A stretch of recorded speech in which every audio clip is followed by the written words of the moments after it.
Hi there. How's it going? I hope you're well and doing okay. Today on some of the misinterpreted biblical stories and what they mean, I want to talk about the story of Sodom and Gomorrah. Now, the common misinterpretation with this story is the fact that the story is often understood as solely condemning homosexuality, right? Now, I think Genesis 19 describes the men of Sodom sort of attempting to lure or assault Lot's guests. These guests were angelic beings that to the city, the Bible tells us. But most importantly, I think the text in itself reflects the inhospitality, which of course is a grave offense in ancient cultures, where hospitality was not only paramount but was actually seen as a moral duty.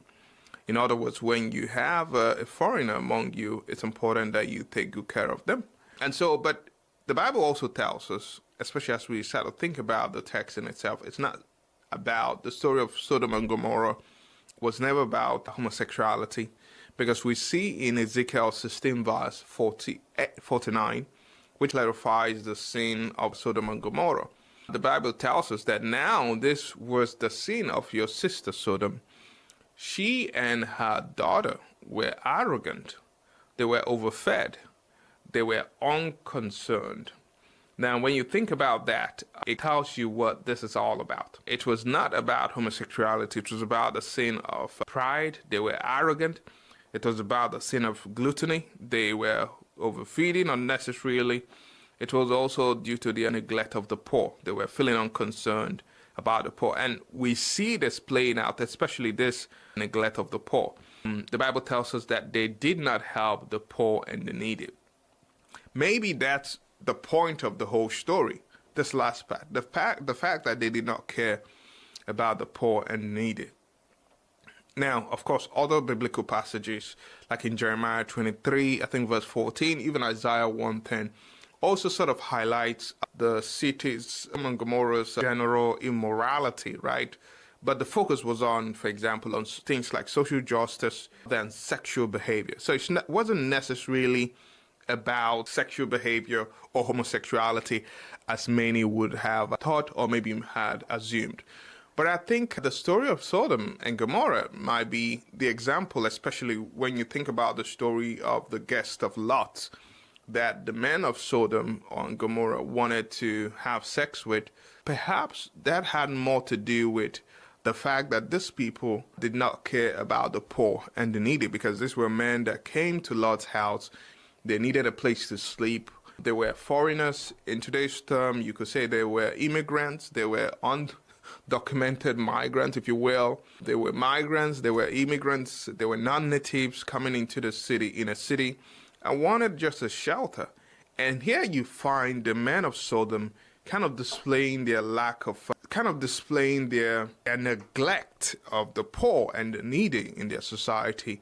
These were men and women that just needed a place to sleep. But yet, instead of finding a way to support them and help them have a good time in their city, what did they do? No, they wanted to make it very difficult for them to actually spend the night there.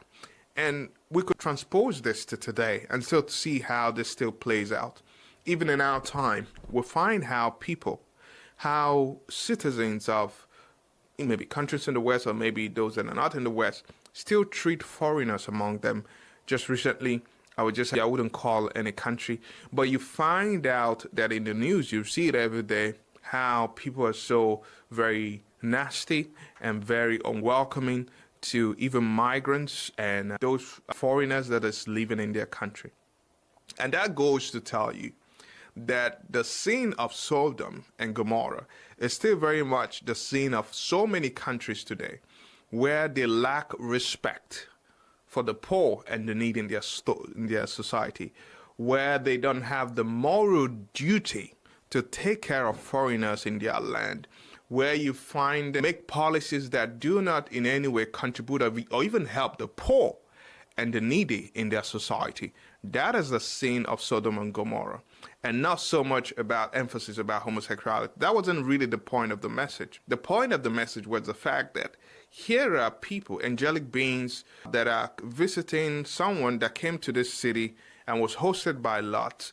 And instead of men and women in the city, the people in this city, to welcome them, maybe hear their story, or even make sure that they're okay, take care of them while they live in their city, guess what they wanted to do? They wanted to strip them naked. They wanted to strip them of their human dignity. They wanted to make a mess of the very essence of this people. And that's the problem, the neglect of the poor, and the inability to help those that are in need, that are at the margins of our society. And I think this is just the main point of the story. And so, and you find really in ancient Near Eastern societies, they really viewed hospitality as a sacred duty. It's sort of a means of showing respect and caring for strangers and caring for travelers and caring for the vulnerable in the society. And so Sodom's sin represents really a societal failure in its treatment of the order. It's really, I think, a significant theme that you find throughout the Old Testament.